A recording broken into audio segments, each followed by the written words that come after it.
Okay, linear projection policy. So, ito yung policy o error sa IT na akala natin yung trends, isang diretso lang. No, wala siyang disruption, wala siyang discontinued product, di ba? Pero ang totoo, hindi linear. Hindi linear yung ah, projection ng future trends. It's exponential.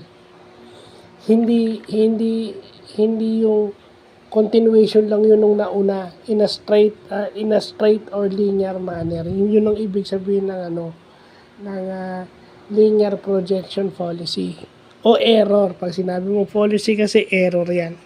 So yan yung mabuting na pag-aaralan natin kasi may mga gamit ng internet pero yung mga basic things kagaya nitong linear, bakit may discontinued, bakit yung mga yung Microsoft dinidiscontinue iba nila mga product. It's because exponential yung future trends, hindi siya linear. Yung projection niya is exponential, hindi linear. So yun ang ibig sabihin ng linear projection policy. So yun lang po.